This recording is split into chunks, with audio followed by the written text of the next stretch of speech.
Welcome to the Fabric Podcast, where we explore company culture and how it scales as a company grows. Brought to you by the team at The Receptionist, a bootstrapped, Denver-based software company. Each episode of Fabric will set out to uncover unique and uncommon answers to the question, how do companies of any size create a culture and core values that employees actually live out? On this episode of the podcast, we're back with our Director of Marketing, Michael Ashford. He's joining us to talk about creating a successful hybrid office model, which is a model we've been using for years. Because of this, we know a few things and have learned even more throughout the pandemic. We created a guide that helps you learn how to set your company up for success with a hybrid office model, and Michael shares some of what we've learned, what the guide covers, and important considerations to creating a successful hybrid office model. Enjoy the episode. Well, Michael, welcome back to the podcast. Great to be here, Sarah.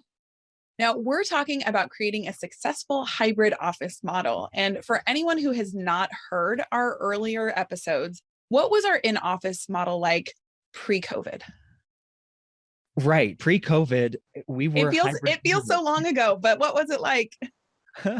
We wrote this guide that we're going to be talking about, and we wanted to talk about this episode because pre-COVID, we were in a hybrid office environment here at The Receptionist anyway. So we thought, what better opportunity do we have than to help so many of the other companies that are going through this same situation kind of get up to speed on what it means to be in a hybrid situation. So yes, if you haven't listened to past episodes of this show, we were 1 week in the office and 1 week remote, quote unquote, or out of the office. And that was really set up to accommodate our CEO, Andy Alsop, and the fact that he lives in Santa Fe, New Mexico, actually full time, and was commuting back and forth between Denver, where we're based, and his home in Santa Fe. So when he was in the office, we were in the office. When he was, back home in New Mexico, most of us, I would say, were at our own houses. And that wasn't always immediately the case. There was some free flowing there, but yeah, that was kind of our habits before this. And certainly those things have changed over the last, what is it now? 19 months, 20 months? Something like that. I've lost count. Yeah. Yeah. So we were really, it's hard to say, but we were prepared in some ways when COVID happened to be able to transition to a fully remote team, which many businesses had to do. And that was brand new to them. So since we are 19 months in and we are not fully remote anymore, which we're excited about, share with our listeners what our in-office time looks like now. It's still very free flowing. We have some folks like Zach, who's a new hire, who I don't believe has been on this show yet. And we have Rain, who's also a new hire in our CX department. They go into the office more than I think the old timers here, if you can call it that. But we do. It is over the last, really since the vaccines started coming out, that's when people started to feel a little bit better about going into the office. And oh my gosh, I cannot wait to get out of this room that I've been in for, over a year now, staring at the wall in front of me and listening to my dogs play in the background. So it's still free flowing. Some weeks we've got people in the office. Some weeks are pretty barren. It's just kind of up to people's. Andy even has started making trips back and forth, not nearly as frequently, but he's started making trips back up to Denver. And we've even held some in-person meetings as an entire team. Our last quarterly meeting, we actually held that in person for the first time in a long time. And at the same time, always making accommodations that if you're not comfortable, and we do have some folks who we're not comfortable being in person. I'm not going to name names, but that's their prerogative. We respect that. And so we make the appropriate accommodations. And that's one of the things we talk about in our guide. Yeah, I love that, you call it free flowing, that we're still in sort of this unknown time as we are still navigating through COVID. But I love how it really does allow for, the people who are maybe over being at home and want to have some social aspect to their work and they feel comfortable, they can come in. And the people who maybe are thriving and loving being at home, or still their comfort level doesn't permit them to feel good about coming back yet, you really do allow for that. So I think that's a great place to start our conversation from, is really respecting where people are at. And we know that we can work fully remotely.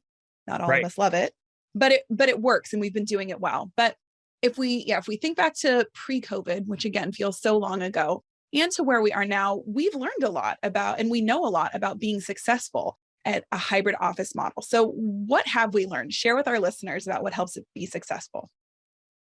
There's a few things that we cover in the guide, but something that I think a lot of companies who perhaps didn't really flow with the remote work environment or the hybrid work environment pre-pandemic, something that they're probably noticing and dealing with is flexible start and end times. People wake up and people's commutes into the office are all sorts of different. And if we're all getting into the office, let's say at 8 a.m., then you have people starting their days, quote unquote, at very different times. And in a remote or hybrid environment, people have a little bit more flexibility over, when they wake up and when they choose to sit down at their computer, because they don't have the commute. They don't have the specific time where they've got to clock in. So one of the things we've definitely learned is more and more companies are instituting flexible start and end times to your work, and they're grading job performance more on outcomes, like specific outcomes of the role, rather than butts in the seat. And to the other side of that, that's talking about the employees. On the manager or leadership side, you've got to reset performance expectations. If part of performance expectations in the past were butts in the seat, time spent in front of or sitting at your desk, well, that's very different. That looks very, very different in a hybrid environment, right? Right. Well, and I think we could even challenge, is that the best way to look at employee performance anyway? Because someone could be very efficient and not need to have their butt in the seat for the traditional 8 hours. And if you require them to, they might get a little distracted and less productive, versus if you're giving them that flexibility, they can really just be productive with that time and feel like it's okay that I'm not there right at 8 a.m. or 8:30. So I think there's a lot of value to that outside of just this hybrid model anyway. And I read a study just this last week that said in a typical 8-hour day, your average employee is like really productive about 2 hours and 27 minutes of that 8-hour day. Can that be improved by working remotely or going hybrid? Some people say, yes, I'm more productive at home. Can it also go down? Well, yeah. And that's why, again, you've got to measure off of performance outcomes rather than simply time. Like time is no longer, I think in this new world that we're in, time, unless you're an hourly employee, right? Time is no longer an indicator of your performance as much as it used to be. And another thing that we talk about in our guide that we want to caution companies on, we just talked about the free-flowing nature of our business right now. There's this term that we're all coming to be familiar with, which is called proximity bias. And proximity bias tells us that we believe that the people that we can see and interact with face-to-face are inherently more productive than the people that we can't see. And so you have this world where if you've got employees that are more comfortable coming into the office and other employees that are not, or still very comfortable working remotely, you as a manager and as a leader have to be very careful to not think that those people that I see in the office, that I know are going into the office, that they're not inherently doing more than the people who are at home. That's not necessarily true. And that's a level of bias that we as leaders have to recognize.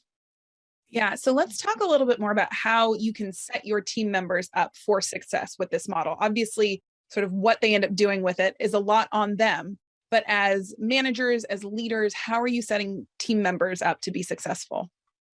I think one of the things that we talk about that has to get done, and more people are understanding this, is you have to be very diligent about including everyone. That you are not being, again, I'll use the word bias towards in-person, in-office perks, benefits, opportunities. like I said, we just had our first quarterly meeting as a company where the majority of the team was in the same room. We were spread out. We were socially distanced. Those who wanted to wear a mask wore a mask. And we also made the appropriate accommodations as best we can. And we're still all figuring this out, right? Yeah. But we tried really hard to make the appropriate accommodations for the folks. I want to say there were 4 people that were remote in that meeting, 4 or 5.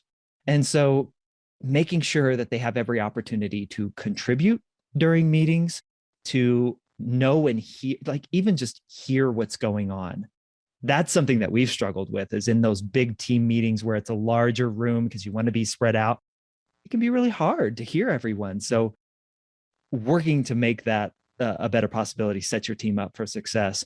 I also think being aware and acknowledging meeting burnout, like Zoom meeting burnout, online meeting burnout, or let's be agnostic here, Teams or whatever other setup that you're using to manage your online meetings.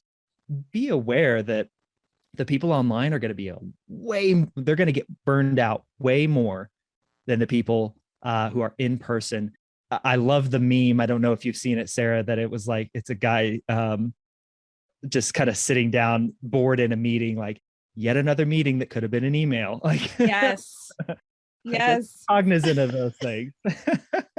Absolutely. Well, and I think something else that comes to mind for me as well is because we were hybrid before, we understood that work happens at home, it happens at the office. And I think for a lot of businesses, they shifted from it all happened here at the office to now you need to be able to work from home. And if now you're allowing your team to come back and forth, making sure everyone has the right equipment, the right access, it makes me think of like when you're a kid in school and you're like, but I forgot my book today, or my notes are there. You're traveling back and forth and you don't always have the things. So considering how you can make that easy for your team so that they can be successful and they're not, twiddling their thumbs now when they're in the office because they're like, well, I left that really important piece of information back at my home earlier today. Mm-hmm. Yeah, absolutely. And another thing that I mentioned that we do talk about in the guide is the importance of gathering feedback. Like when you're just passing someone face to face in the office or in the hallway, and they make just an offhand comment about something that subconsciously you take as feedback, you got to be diligent about going out and specifically collecting that from people who are working remote, whether that's full-time remote or hybrid for that week. You got to be diligent about making sure that people are set up for success and gathering feedback in specific ways, so you can bridge the gap between the people that, hey, I'm passing you in the hallway. By the way, the office chair is broken. Mm-hmm. Don't sit in that one. Well, my office chair at home might be really broken. And, so I'm doing everything from the kitchen table, and it's loud and it's distracting because, this week the kids are at, having Thanksgiving, or they're on Thanksgiving break. Right. So make sure that your employees have the same opportunities, benefits, perks, and availability of feedback is some really key touch points. Absolutely. So you've touched on this guide that we have created and just released. So tell us a little bit more about it and a little bit more about what it covers. Yeah, I think I mentioned it in the beginning. We've done this for a while as a team here at The Receptionist. And so with so many companies figuring out what it looks like to go remote or to work in a hybrid setup, we figured, hey, why not teach what we know? This is what we do all the time. And we don't do it perfectly, not by any means, but we also have a lot of cited studies and a lot of cited articles in there to kind of show how people are thinking about returning to the office. A lot of people are talking about going hybrid rather than fully back in the office or fully remote. And so we want to just share what we know, what we've experienced, things to think about that are going to be relevant to anybody considering this. I know a lot of, we're recording this in November of 2021. A lot of companies are aiming for January 2022, perhaps as their date to return to the office or go hybrid. And so, the more information we feel we can get out there and help people out, the better for us and really everyone, actually. Yeah, absolutely. And now we don't usually talk about our product much on the podcast. We like to focus on other things like culture and what's going on. But The receptionist for iPad can play a really important part in a hybrid office model. So, what are some of the best use cases for our product with the model we've been talking about? One of the words that we've experienced a lot over the last 19 months is contact tracing, right? Yeah. Knowing who's in the office and when. We work out of a very large co-working space, and every couple of weeks we get an email from the ownership group saying somebody tested positive, on the second floor. It's one of the companies on the second floor. That's all the information that we can give you. And so you perhaps want to know what employees were in the office that day. Because I don't know about you, Sarah, but I don't remember what I did day to day. Right. Yeah. You're like, was I in? Was I out? I don't know. Yeah. So our system does have an employee check-in, check-out functionality where it can kind of serve as a pseudo time card of understanding when you came into the building and when you left. And our companies that do that use our system for that are specifically asking and looking for the most part, contact tracing. They want to know if somebody tests positive, who else do I need to notify that day?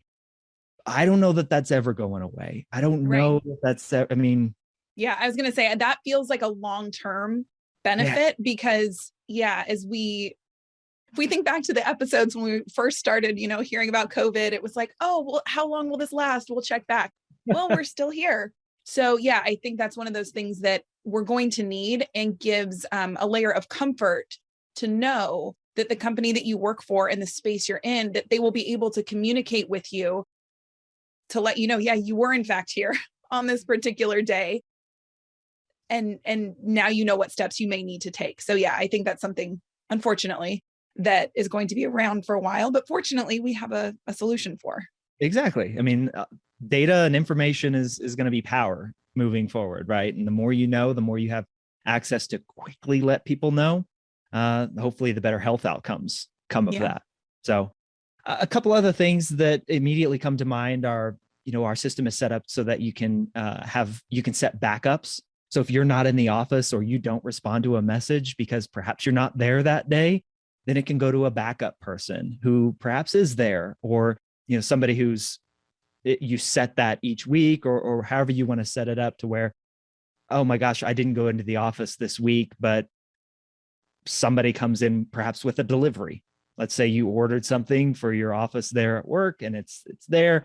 Well, you can set a backup notification so your delivery is not sitting at the front desk or as often the case gets lost somewhere. So those backup notifications are going to be big for a lot of our customers and folks using the receptionist for iPad. And two-way communication. Let's say that you are not there in the office or you're working hybrid and somebody checks in to see you and, oh my gosh, I forgot that I was supposed to go into the office today. Well, we have two-way communication. So you can text right from your phone, right back to the iPad. I'm so sorry, I'm not in the office today. Or I'm driving in and I forgot that I have to leave, 20 minutes earlier because of traffic. So I'll be there in 15 minutes, just sit tight. The ability to correspond back to someone who's checked in if you're not there in the office can also be a really big benefit for folks using our system. Yeah, that one came to mind for me too, because I could see on, the visitor's end, they may not remember, oh, my appointment was virtual today, or it was in person. And then they show up expecting you there and you're not because your appointment was not actually in person. So I think that's great to be able to get that communication and detail figured out very quickly. And then you can move to a resolution that works for everybody. Exactly. Yep. Fully agree. So again, we've been doing this for a while. Pre-COVID, it looked a little different. We've learned a lot. We've layered in some of that learning for ourselves, and we're sharing it with others. Any final thoughts or considerations for companies who are or will be using a hybrid office model? Well, here at The Receptionist, it's ingrained in just who we are as a company because that's how we've always operated. But we understand that many companies are not that way. And that's the underscoring point of our guide and why we're doing this episode is you've got to be intentional about these things because people can get lost in the shuffle. Employees can feel disconnected if you're not intentional about feedback and perks and opportunities and managing meeting burnout and all the things that we've talked about and everything that we discuss in the guide.